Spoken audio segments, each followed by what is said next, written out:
Anybody else want to explain it? Why hyperventilation can make you more basic and hypoventilation can make you more acidic? Does it have to do with that the carbon dioxide buildup or more acidity that's attaching it in the blood? There's the buildup of the CO2. So hyperventilation is you're breathing really quickly and you become lightheaded. Hypoventilation is the opposite. So you're not breathing, you're breathing more slowly.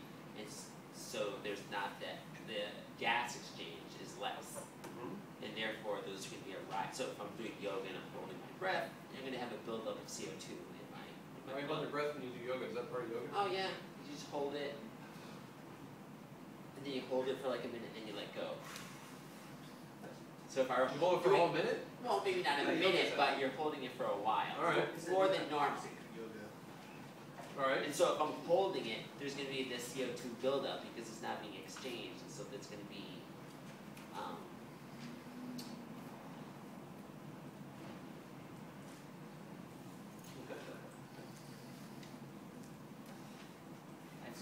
Yeah. it's going to be I forget what the concept in our last section would be. The more receptors for CO2 than O2. Yeah, we're more sensitive to carbon dioxide concentration than oxygen concentration in terms of breathing. Right. Who wants to take a stab at this? Hyper versus hypoventilation and acid-base balance in your blood. You got it? No. No? Just a head scratch? Well, Let's hear it. Go for it. wait, what's the question again? And that's the it's the bicarbonate. Is it the bicarbonate ion? That's related. You're getting closer. So, because the bicarbonate ion is one of the ways that it's carried in the blood, the CO2. Carbon dioxide is true. Right, and it's more. I forget what it's. I don't have it. All right, so let's have a well-defined specific question. Why does hyperventilation make one's blood more basic? Blowing off more CO2, some more bicarbonate. That's good for buffer system in the blood. You're blowing off more CO2, so you're tilting it one way. And so you're blowing off CO2, which raises the acidity of the blood. So when you get into the CO2, blood becomes more basic.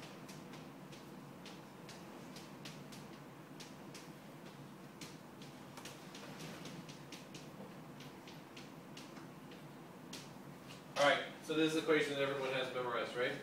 Right. So if you're hyperventilating, rapid but deep breaths, so you're increasing gas exchange, right? So yeah, you're getting more oxygen. We don't really care about that because usually under normal situations, your blood gets essentially 100% saturated or darn close to it. But what we're really paying attention to here is CO2. So as you breathe fast and deep, you're getting rid of more CO2 than you usually do. Let's assume your CO2 production is constant. So that means you have a net loss in CO2. If you remove CO2 from your body, this whole equation is occurring in your blood, and let's just say your body in general. You remove CO2, now this whole equation is out of balance. And it will start to shift towards the item that's missing, the CO2. It's not completely missing, but there's less of it now. To do that, you have to use up bicarbonate ions and use up free hydrogen ions. So hydrogen ions are coming out of solution to produce the CO2 in water. If you're taking hydrogen ions out of solution, what does that do to your pH? It raises your pH, makes you more basic, or less acidic. That's hyperventilation. Bicarbonate ions and what else? Combined with the hydrogen ions. Okay, does that make sense to everybody? All right, so let's go the opposite direction. Hypoventilation. So you're breathing at a slower rate and you're not breathing very deep. Okay? Or take it to the extreme and go do yoga. Right? Hold your breath for a minute. Right? So what's happening now? You're getting rid of less CO2 than you usually do. Let's assume CO2 production is constant. Now the amount of CO2 in your blood starts to rise. So we get more CO2 than usual here. Now the equation again is out of balance, but in the opposite direction. We want to get rid of the extra CO2, so you start going in the other direction. You combine it with water to give you bicarbonate ions and more free hydrogen ions. So increasing the CO2 in your blood leads to more acid, a decrease in pH. And that would be in response to hypoventilation. when we say we get more like more specific CO2, that means those cells are really looking at hydrogen rather than CO2. Now, in terms of what makes you take your next breath, if you were to hold your breath and you sit there, and then you get that burning sensation, oh, I need to breathe. That's more in response to actual CO2. So you do have chemoreceptors that are monitoring the carbon dioxide in your blood.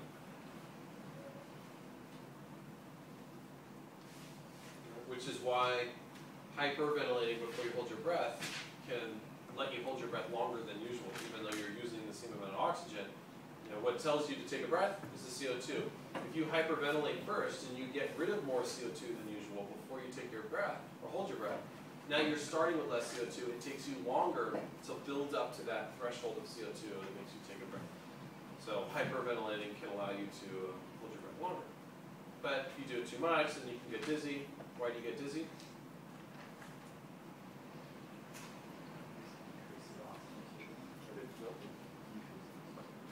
No? Hyperventilating, if anything, you're getting more oxygen, but it's not really that much. You become too basic. Your body is really sensitive to pH. Not only do you not want to be too acidic, you also don't want to be too basic. Right? If I were to stand up here and really hyperventilate, give it my all for 2 minutes, I probably wouldn't make it to 2 minutes. I'd pass out.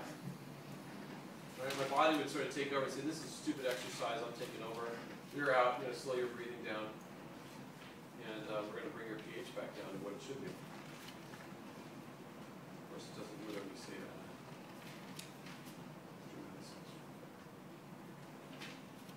Okay.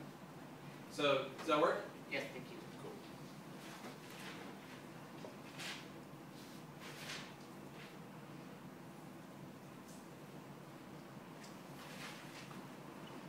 Let's hear it.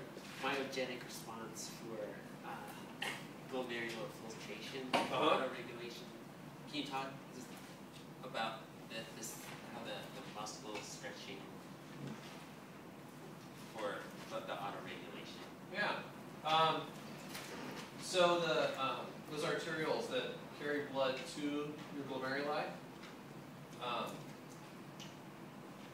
if you go ahead and start shoving more blood through those arterioles per unit time than usual, right, then you're going to stretch those vessels out, right? And if you got all this extra flow coming through, that would cause GFR, glomerular filtration rate, to increase. You're shoving more blood through your glomeruli per unit time. But if you want to keep your GFR relatively stable and as close to constant as you can, you want to resist that extra flow into the glomeruli. So as soon as your arterioles start to get bigger from all that extra blood flow, stretch receptors in there stimulate, or the smooth muscle itself is responding to that stretch so that it contracts. It brings it back down. It doesn't accommodate or let that extra blood come through.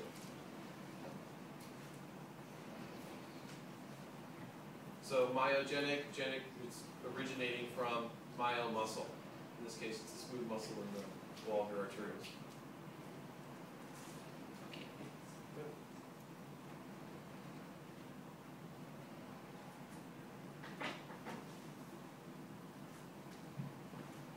So, is there a relationship between the glomerular filtration rate and blood pressure?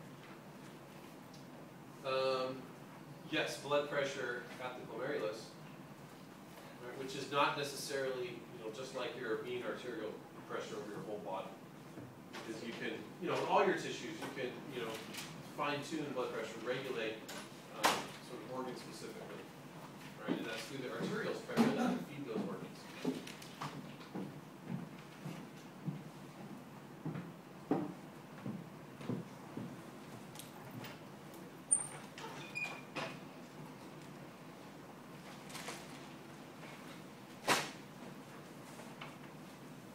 Ready?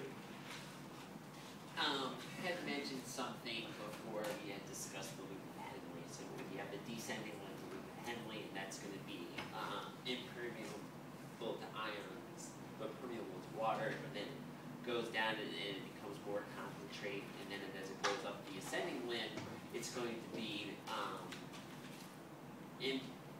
impermeable to water, and it's going to filter out the ions. And so the ions are going to be It'll reabsorb through active transport the ions. in into the extracellular fluid, Yep. but the vasa recta, which is maintaining the gradient, is going to be absorbing those ions, and then it's going to do the reverse, and then it's going to, as it goes to the other side, it's going to absorb the water to make it more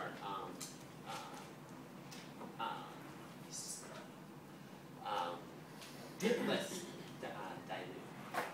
Let's dilute, more concentrated, yeah. Less, wouldn't be less concentrated if it's just be more water being absorbed into Well, the if vasa the- recta from the well, the- descending limb. The blood itself would get more dilute, but it's keeping that medullary fluid more concentrated by removing that water. Right. Before that, and I don't have it in my notes, is you had discussed something in terms of the ascending limb of the loop of pendulum and the distal tubule doing, is it the reabsorption portion?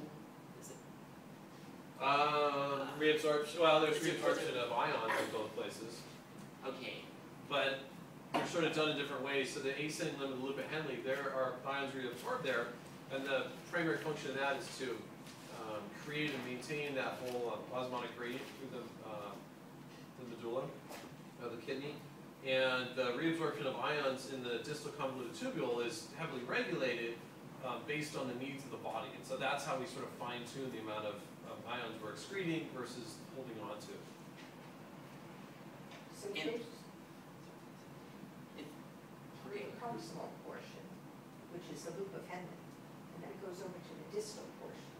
But when you don't use the word proximal to describe the loop of Henle, Okay, because there's a proximal convoluted tubule, so that can be confusing. Right? but it goes through the proximal convoluted tubule in order to start the loop of Henle. That's correct, yeah. Okay, so it's the descending and the ascending, and then it goes over to the distal convoluted tubule, right? And that's what was Marina saying? You were Well, asking. she just said that the ascending limb of the loop of Henle and the distal convoluted tubule both are involved in ion reabsorption. Okay, So so it's what trying to that differentiate means- sort of the purpose or function of Would the you, would you do that again? Sure. Yeah. So in the ascending limb of the loop of Henle, it's to create that osmotic gradient Okay, in the renal medulla.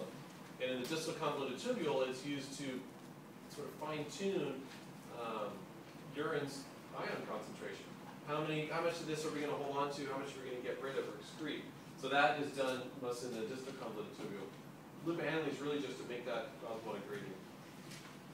So, and so my follow-on question is, you mentioned that the urea is used to help make it more concentrated at the base of the loop of Henle. Or think of it as deep down in the renal medulla, to give you that, really high concentration at the base of it. And is that being reabsorbed from the distal? The urea, Yes. it's getting reabsorbed from the collecting duct. And so that's why we wanna reabsorb something toxic to help make the, It's not that we want to reabsorb something toxic, but that's its purpose is to make it more concentrated. that's a value to it, or that's a benefit from it. I hate to use the term sort of purpose, because that suggests that there's some sort of conscious planning in the design of it all, and that gets into a whole other discussion. Right? But it does do that though. It makes it more. It does do that. It makes it more concentrated at the base of the loop of Henle. Right. And so it will pull even more ions in, or is it? Well, separate? just urea is an osmotically active particle, and the whole goal of loop of Henle is to make it a higher osmotic concentration in the renal medulla. It doesn't care what's in there contributing to the osmotic concentration, just that it's higher. Okay. but the medulla is basically ammonia. I mean, there's a high concentration You mean urea? urea. Well, urea is not ammonia. I mean, it has nitrogen. It's a different form of nitrogenous waste. Okay. So when it goes over to the collecting duct, What is it? you said when it's in the collecting duct, that also goes through the medulla. Collecting duct does, yeah. It connects the cortex down to the renal pelvis. That's how you get the filtrate out of the nephron. But it's not, it doesn't have permeability, that collecting